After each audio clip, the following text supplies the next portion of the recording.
In the past decade, we saw the rise of broccoli-haired prime drinkers and perma-online disorder inventors, also known as Gen Z. As a Gen Z myself, I can actually confirm that we are very open-minded as long as it's something that we already agree with. And while at school we might seem like the most lonely and sexless generation, but friends list on Discord says otherwise. But what's especially true is that at work, we will absolutely refuse to take out our AirPods for any reason. That is the description of Gen Z you will get when you ask your countryside uncle what he thinks about young people these days. Honestly, you probably don't even have to ask him, he'll just tell you anyways. But believe it or not, there's another perspective. A perspective that accounts for the bad hand we were dealt. From a decreasing quality of life to the rising cost of living and the extraordinary expectations placed on a whole generation. But this video isn't actually a complaint about how unfair the world is by a Zoomer. Instead, like the fence-sitting coward I am, I'd like to introduce a third perspective. Let me explain. We've got a building full of Gen Z, and we actually love them. But what we have laughingly said, and it is actually very true, is there's only two types, excellent and sucks. Either are snowflakes that they're helicopter parent and they've been playing Call of Duty at a great call of irony in their mother's basement and they're useless to the workforce. Those are the ones that suck. We don't hire them. According to employers, there are largely two types of Gen Z workers. Ones that have been pampered and sheltered throughout childhood and now lacks the efficacy and motivation to be proficient in a workplace environment, versus the minority that desires upward mobility and actually cares about the success of the organization. Just forget about the second type of people because they were probably raised from a healthy family and are boring to talk about anyways. But instead, the incompetent cohort is actually very interesting, not just because of the depths of nihilism they reach, but also because of the ever-increasing population. First, there's some differences between Gen Z and their parents that I think you should know. This is the part of the video where I list stats, you know, like the clickbaity ones that they put in like YouTube shorts. Imagine this. If you were born in the 1940s, college would have cost about 14% of your total income. If you were born 30 years later, 17% of your income would have gone towards education. But for the average Zoomer born in the 2000s, almost half your income adjusted for inflation will go towards education without loans. And after you get your overpriced degree, instead of working hard for 4 to 5 years to finally be able to afford a house in your late 20s, Gen Z now have to work an extra decade just to reasonably have a shot at buying a home at the age of 38. Older generations might say each generation have their own challenges and Gen Zs are just economical. And you would be completely right to say that, but the significance of Gen Z's struggle is that unlike every generation before, you're actually for the first time in history less likely to make more money than your parents at the age of 30. This is the disillusion of the American dream. Here's the graph of probability for you to surpass your parents with year of birth. If you just look at this graph, you are forgiven to think there isn't much of a difference between Gen X. It's about 5%. So why didn't you make a video about them? They suffered basically just as much. Well, not to discount their hardships, but for one, I was 6 at the time. But also, the probability dipping below 50 is actually a benchmark moment where the illusion of the American dream becomes statistically unlikely. This signifies that the cards might actually be stacked against the young. In the past 30 years, Harvard has more than quadrupled its tuition. So if they're making more money, they must be using that money to expand the size of the school, right? Well, actually, Harvard expanded its class size by only 4% in the same time frame. And Harvard isn't the only school doing this. Evidence suggests that universities has shifted from a place that granted opportunity for the middle class to a corporate entity that grants endorsements for a shit ton of money. In the meantime, UCLA admissions dropped from 76% to only 9%. It seems like Gen Z are a generation that's so late to the university gold rush that the shovel and train merchants have developed every exploit against us. This is the reason for nihilism in my generation, the loss of belief that working hard can actually change their life trajectory. And it's important to remember for those who partake in the lay flat movement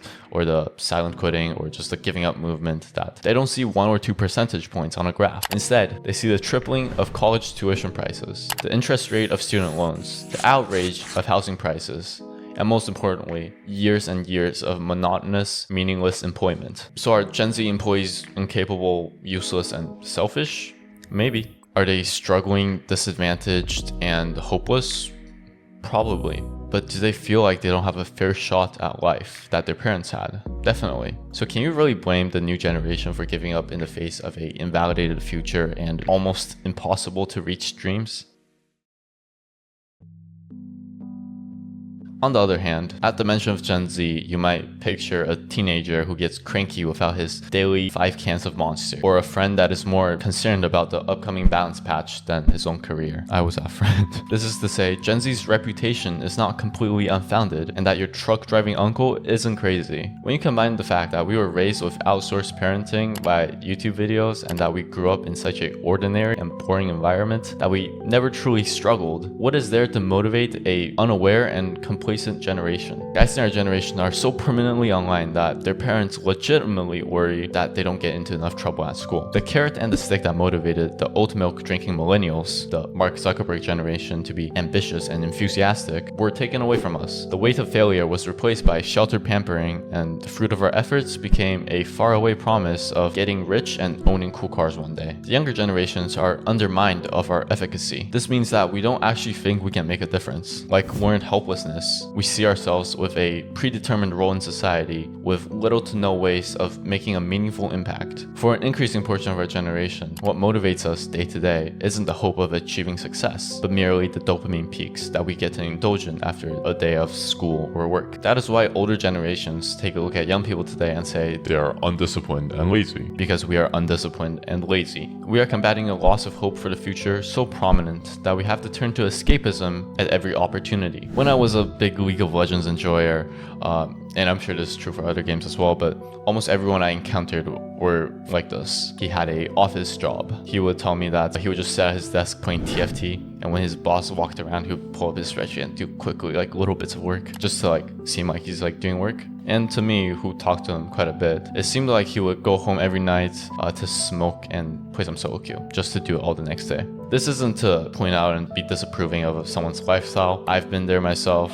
But it's just to say that some of us have dedicated our lives to an addiction just to escape the monotony of life. I don't want to say this is a male thing, but from my sample size, which is like the high yield elite community, which is mostly guys, honestly, there were more gay guys pretending to be girls than actual girls. So this is probably the largest obstacle facing our generation of young men. They've grown up being told that they have every advantage in society and that there is a patriarchy. And yet they still fall victim to these meticulously designed traps of porn and video games, just to have someone else's success being broadcasted to them 200 times a day from social media. While there are absolutely numerous advantages to being a guy, being a failure in society when you're a male is a alienating, depressing, and lonely human experience. And ultimately, that is what gave rise to the alpha male influencers. Because when a guy is suffering and crying for help, there's no one else that validates his experience and motivates him to be better. So there's one group of people on the planet who says, yes, your life does suck. And that's these toxic masculine people. Because everyone else says, why are you complaining? And these guys say, yeah, you're a fucking loser. What are you gonna do about it? My mission for this video is just to convince you of my perspective that Gen Z are enthralled in the belief of their own helplessness, which leads them to crave escapism, to ultimately distract themselves from a miserable and hopeless life. I know that sounds kind of dark. On one side, Gen Z complains life is impossibly demanding. The other side, the older generations respond, just work harder. This perspective is what I believe to be underlying this conversation. Thanks for watching.